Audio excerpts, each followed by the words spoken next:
শনিবারে বেরিয়েছিলাম, ভাবলাম বেরিয়ে একটু ফুচকা খাবো, যেটা খাবি আর কি। বাট হট করে দেখলাম টিপটিপ করে বৃষ্টি শুরু হয়ে গেছে। ওই জন্য আমাদের চন্দননগরে করেছে মিত্র ক্যাফে। অনেকদিন ধরে ভাবছিলাম যে আসবো আসা হচ্ছে না, তো এই বৃষ্টির সূত্রপাতে আজকে মিত্র ক্যাফেতে ঢুকে পড়েছি। মিত্র ক্যাফে মানে কি, fish fry, cutlet, butter fry, সেটাই একটা ট্রাই করি কেমন হয়।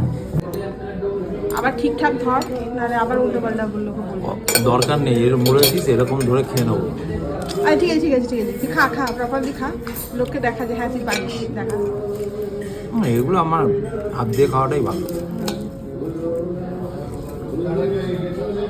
আচ্ছা তোমরা দেখে নিয়েছো যে জানে কিন্তু কিভাবে খেতে হয়, বাট ওসব দেখায় ও নাটক করে। স্টার রে, হলিউড স্টার, আরে বল এবার শেখাই বল, লোককে। এমনি তো ফিশ ফ্রাই খেয়েছিস আমাদের বলাই আর ইয়ে, এখানে ফিশ ফ্রাই কেমন, রিভিউটা দে। ভালো, কিন্তু তোমারটা বেশি ভালো ছিল। তাই এখানে লোক তোকে পেটাবে, বইয়ের নামে সব বলছিস তুই। না কে, এটা আমার এলাকারে, যেখানে যাই সেখানে এলাকা স্টার্ট হয়। তোর লেকচার, এত লেকচার।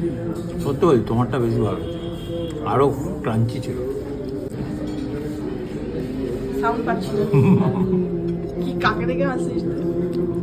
সাউন্ড দেখো না। প্রথমে দেখো আমি প্রপার কেটেছি, এবার আবার এগুলোকে ছোট ছোট পিস করবো।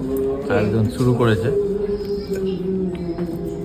ক্লান্তি আমার ক্ষমা করো প্রভু। কাসুন্দি দেওয়ার স্টাইলটা কিন্তু ভালো। হ্যাঁ, কাসুন্দিটা ঠিকই আছে। তো সন্দেশ খাবে এটা না? খেলেই তো এখন, তাও খেলাম না, ভালো। Fish fry. কাসুন্দি ছাড়া ফিশ ফ্রাই কিন্তু চলে না।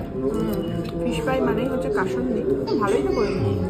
আর একটু আগে আমার সাথে ঝগড়া করছিস, আমাকে বল প্রভু ক্ষমা করো, গানটা হচ্ছে দেখেছিস তো? তোর বলা উচিত প্রভু ক্ষমা কর। মধুমিতাদের কাছে গেলে বললে হতো যে একটা পিঙ্ক কোয়ার্টস দাও, সম্পর্ক ভালো থাকছে না, হ্যাঁ। টিকছে না। তোর পরেও ভালো থাকবে না। তুই যদি ঝগড়া করিস পরে দিলেও ভালো থাকবে। যাকে ঠিক আছে, খা, ভালো হয়েছে তো? কি তোমারটা ভালো না এটা ভালো?